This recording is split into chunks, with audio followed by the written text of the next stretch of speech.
Tempting recipes and വ്ളോഗ്സിൻ്റെ പുതിയൊരു വീഡിയോയിലേക്ക് എല്ലാ കൂട്ടുകാർക്കും സ്വാഗതം.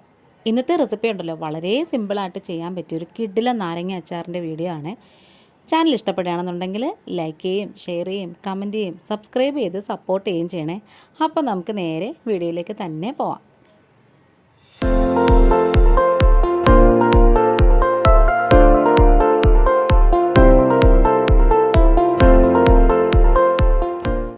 ഈ ഒരു അച്ചാർ ഉണ്ടാക്കാൻ നമുക്ക് നാരങ്ങ വാട്ടോ അല്ലെങ്കിൽ വഴറ്റോ അല്ലെങ്കിൽ പുഴുങ്ങിയെടുക്കുകയോ ഒന്നും വേണ്ട കേട്ടോ. അപ്പം നാരങ്ങയൊക്കെ തൊലിയോടെ കഴുകി വൃത്തിയാക്കി എടുത്തിട്ടുണ്ട്. എന്നിട്ട് അതിൻ്റെ തൊലി ഭാഗം അവിടെ ആയിട്ടൊന്ന് ചെത്തി മാറ്റുവാണ്. ഫുള്ള് ചെത്തണമൊന്നുമില്ല, ജസ്റ്റ് ഇങ്ങനെ കുറച്ചിങ്ങനെ അങ്ങിങ്ങായിട്ടൊന്ന് ചെത്തിയാൽ മതി. പിന്നെ ഉള്ളിലെ കുരു ഉറപ്പായിട്ടും കളയണം. എന്നിട്ട് ചെറിയ കഷ്ണങ്ങളായിട്ട് ഒന്ന് നുറുക്കി വെക്കണം. ഇനി നമുക്കിതിലേക്ക് ആവശ്യത്തിനുള്ള ഉപ്പിട്ട് കൊടുക്കാം. പൊടിയുപ്പോ പരലുപ്പോ എന്ത് വേണമെങ്കിലൊക്കെ, ഉപ്പ് നീര് വേണ്ടേ. എന്നിട്ട് ഓരോ കഷ്ണങ്ങളിലും നന്നായിട്ട് പിടിക്കത്തക്ക വിധം തിരുമി നല്ലോണം ഇങ്ങനെ മിക്സ് ചെയ്ത് യോജിപ്പിച്ച് വെക്കണം. ഇതിങ്ങനെ റെസ്റ്റ് ചെയ്യാൻ വെക്കണമെന്നൊന്നുമില്ല. നമ്മളിതൊക്കെ ഈ മസാലക്കൂട്ടൊക്കെ റെഡിയാക്കുന്ന ആ ഒരു സമയം മാത്രം മതി. ഇനി ചീനിച്ചട്ടി ചൂടായി വരുമ്പം അതിലേക്ക് 4 വറ്റൽ മുളക് ഇട്ട് കൊടുക്കാം. പിരിയമുളക് നിങ്ങളുടെ കയ്യിലുണ്ടെങ്കിൽ അതും കൂടി ഇട്ട് കൊടുക്കാം. ഇനി ഒരു 1/4 ടീസ്പൂൺ ഉലുവയും 1/4 ടീസ്പൂണിൻ്റെ പകുതി കടുകും കൂടി എടുത്തിട്ടുണ്ട്. ഇനി ഇത് നന്നായിട്ട് ഇങ്ങനെ ഡ്രൈ റോസ്റ്റാക്കി എടുക്കണം. അപ്പം ഈ മുളകിൻ്റെ കളറ് മാറാതിരിക്കാൻ പ്രത്യേകം ശ്രദ്ധിക്കണേ. കരിഞ്ഞു പോകാതിരിക്കാനും ശ്രദ്ധിക്കണം. നല്ലോണം സിമ്മിലിട്ടിട്ട് വേണം നന്നായിട്ട് ഇങ്ങനെ ഇളക്കി കൊടുക്കാൻ. ഇതിട്ടിട്ട് അങ്ങോട്ടോ ഇങ്ങോട്ടോ പോകുകയൊന്നും ചെയ്യല്ലേ, കൂടെ തന്നെ നിന്നോണേ.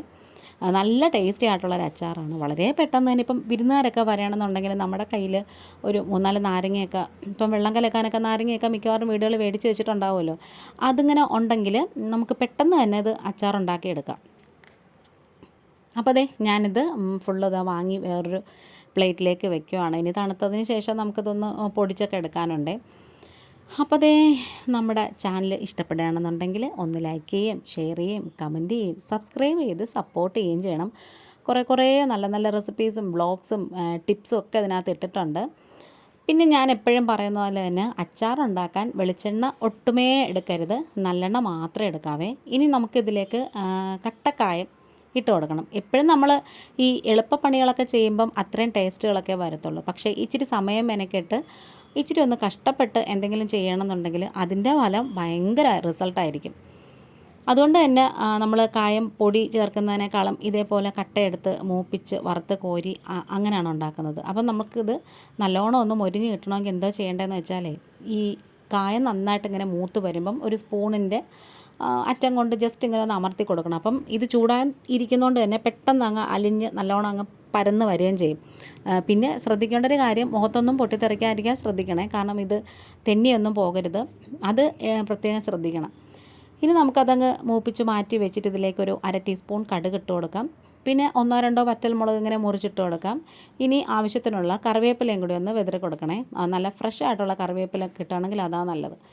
ഇനി പച്ചമുളക് ഇട്ട് കൊടുക്കാം. അതിങ്ങനെ ചരിച്ചോ അല്ലെങ്കിൽ വട്ടത്തിലോ അല്ലെങ്കിൽ കീറിയിടോ എങ്ങനെ വേണമെങ്കിലും ചെയ്യാം. എരിവിന് ആവശ്യമുള്ള പച്ചമുളക് ഇട്ട് കൊടുക്കണം. ഓരോ പച്ചമുളകിൻ്റെയും എരിവ് ഓരോ ടൈപ്പാണ്, അതുകൊണ്ട് നിങ്ങളത് നോക്കിയിട്ട് ഇട്ട് കൊടുത്താൽ മതി. പിന്നെ ദേ, ഒരു തുടം വെളുത്തുള്ളി എടുത്തിട്ടുണ്ട്. അതിങ്ങനെ തൊലിയൊക്കെ പൊളിച്ച് കളഞ്ഞിട്ട് ഒന്ന് രണ്ടായിട്ടൊക്കെ ഒന്ന് കീറി ഇട്ട് കൊടുക്കാം, അല്ലെങ്കിൽ മുഴുവനും ഇട്ട് കൊടുക്കാം. അതും ഓരോരുത്തരുടെ ഇഷ്ടമാണ്. ഇനി ദേ, നമ്മൾ ഉപ്പ് പുരട്ടി വെച്ചിട്ടുള്ള നാരങ്ങയില്ലേ, അതും കൂടി ഇതിലേക്ക് അങ്ങ് ഇട്ട് കൊടുക്കണേ. എന്നിട്ട് ദേ നന്നായിട്ട് ഇങ്ങനെ ഇളക്കി അങ്ങ് യോജിപ്പിച്ചെടുക്കണം. അപ്പം ആവശ്യത്തിനുള്ള ഉപ്പും കാര്യങ്ങളൊക്കെ ഇതിനകത്തുണ്ട്. ഇത്രയും സമയം നമ്മൾ ഈ പൊടികളൊക്കെ റെഡിയാക്കുന്ന ആ ഒരു സമയം കൊണ്ട് തന്നെ ഉപ്പ് പുരട്ടി വെച്ചിട്ടുണ്ടായിരുന്നു. ആ ഉപ്പൊക്കെ ഇച്ചിരി ഒന്ന് അലിഞ്ഞൊക്കെ വന്നിട്ടുണ്ട്. പിന്നെ കഴിഞ്ഞ നമ്മുടെ വീഡിയോ ഞാനൊരു കവർ സോങ് ട്രൈ ചെയ്തതാണ്. ഞാൻ എപ്പോഴും പറയുന്ന പോലെ തന്നെ പാചകത്തോടും എനിക്ക് പാട്ടിനോടും ഒത്തിരി ഇഷ്ടമാണ്. അതുകൊണ്ട് ഞാൻ ഇടയ്ക്കിടയ്ക്കൊക്കെ അതൊന്ന് ട്രൈ ചെയ്യാറുണ്ട്. ഇനി നമുക്കിതിലേക്ക് ഒരു 1/4 ടീസ്പൂണിൻ്റെ പകുതി മഞ്ഞൾപ്പൊടി ഇട്ട് കൊടുക്കാം. ആ പൊടിയുടെയൊക്കെ പച്ച മണം മാറുന്ന വരെ നന്നായിട്ട് ഇങ്ങനെ ഇളക്കി കൊടുക്കണം. പിന്നെ നമ്മൾ വറ്റൽമുളക് മുഴുവനേ ഉള്ളത് പൊടിക്കാൻ വെച്ചിട്ടുണ്ടെങ്കിൽ പോലും ഇതിനകത്തൊന്ന് പിടിച്ച് കിടക്കാൻ വേണ്ടിയിട്ട് ഒരു 1/2 ടീസ്പൂണ് വറ്റൽമുളകിൻ്റെ പൊടിയും കൂടി ചേർത്ത് കൊടുക്കാം. അപ്പോഴത്തേക്കും നമ്മൾ നേരത്തെ മൂപ്പിച്ച് വെച്ച സംഭവങ്ങളൊക്കെ പൊടിച്ചിട്ടുണ്ട്. കായം ഫുള്ള് എടുത്തിട്ടില്ല, കുറച്ച് കട്ട അങ്ങ് മാറ്റി വെച്ചിട്ടുണ്ട്. കാരണം അത്രയും ആവശ്യമേ ഉള്ളൂ, അതുകൊണ്ടാണ്. ഇത്രയും ഫുള്ള് കായത്തിൻ്റെ ആവശ്യം നമുക്കില്ലാത്തതുകൊണ്ട് ഞാൻ പിന്നെ ഇത് മൂപ്പിച്ചപ്പം ഇച്ചിരി കൂടുതലങ്ങ് മൂപ്പിച്ചതെന്നേ ഉള്ളൂ.